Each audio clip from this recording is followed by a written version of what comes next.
মজুরি বৃদ্ধি হলেও আধার ঘুচল না বিড়ি শ্রমিকদের। 24 টাকা বেড়ে বিড়ি শ্রমিকদের মজুরি দাঁড়িয়েছে 202 টাকা। তবে এই সামান্য মজুরি বৃদ্ধিতে খুশি নয় বিড়ি শ্রমিকরা। পেট চালানো দায় হয়ে উঠছে তাদের। আর রাজ্য সরকারের এই সামান্য মজুরি বৃদ্ধিকে কটাক্ষ করতে ছাড়েনি বিরোধীরা। মানসিক স্বাস্থ্যের জন্য সবার আগে যে নামটি মনে ভেসে ওঠে, সুস্থ মনের ঠিকানা মনোবীক্ষণ। যোগাযোগ নাম্বার 7477799516। শিল্পবিহীন মুর্শিদাবাদ জেলায় শিল্প বলতে বিড়ি শিল্পের ওপরই নির্ভর করে জীবিকা নির্বাহ করে জঙ্গিপুর মহকুমার লক্ষ লক্ষ মানুষ। বিড়ি শিল্প ছাড়া অন্য কোনো বিকল্প শিল্প নেই এই এলাকায়। বাড়ির পুরুষদের পাশাপাশি মহিলারাও সমান তালে হাত লাগান বিড়ি তৈরির কাজে। বিড়ি শিল্পের সাথে যুক্ত শ্রমিকদের একটাই দাবি থাকে, মজুরি বৃদ্ধি করা। মজুরি বৃদ্ধির দাবিতে একাধিকবার আন্দোলন বিক্ষোভ দেখিয়েছে বিড়ি শ্রমিকরা। অবশেষে বৃদ্ধি পেল বিড়ির মজুরি। তবুও হতাশায় বিড়ি শ্রমিকরা। 24 টাকা বেড়ে বিড়ি শ্রমিকদের মজুরি দাঁড়িয়েছে 202 টাকা। এই সামান্য মজুরি বৃদ্ধিতে খুশি নন তারা। বর্তমানে বাজারের যা চরম মূল্য বৃদ্ধি, তাতে সংসার, পেট চালানো, ছেলে মেয়েদের পড়াশোনা করানো দায় হয়ে উঠছে তাদের। তাই বিড়ি শ্রমিকদের দাবি তাদের ন্যায্য মজুরি দেওয়া হোক। ন্যায্য মজুরি পাই না, 80 টাকা পাই, 180 টাকা।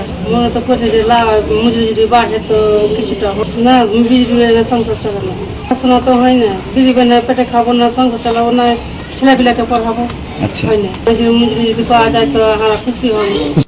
আর রাজ্য সরকারের এই সামান্য মজুরি বৃদ্ধিকে কটাক্ষ করতে ছাড়েনি বিরোধীরা।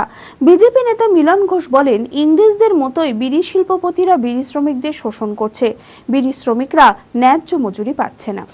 সেটা একটা শ্রমিকের ক্ষেত্রে কিন্তু মোটেই গ্রহণযোগ্য নয়। কারণ সরকারি রেট অন্য কথা বলে, কিন্তু আমাদের এখানে যারা বিড়ির মালিক রয়েছেন তারা ওই ব্রিটিশ যুগে যেরকম মানুষকে শোষণ করত, বর্তমানে এই তৃণমূল শাসক দলের অধীনে যারা এমএলএ এমপি রয়েছেন তারা অধিকাংশই হচ্ছেন বিড়ির মালিক, এবং তাদের অধীনস্থ যে সকল কর্মচারী আছে এই কর্মচারীরা কোনোদিনই তাদের প্রাপ্য মজুরি পাচ্ছে না।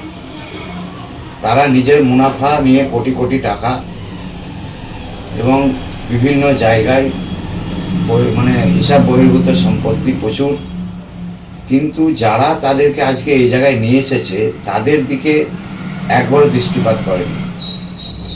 এবং তাদের পরিস্থিতি কি, সেই বিড়ির লেবার যারা, তাদের পরিবার পরিজন, ছেলে মেয়ে, পড়াশোনা ইত্যাদি ভেরিয়াস যে বিষয়গুলো আছে তাদের নিয়ে কোনোদিনই মাথা ঘামায়নি।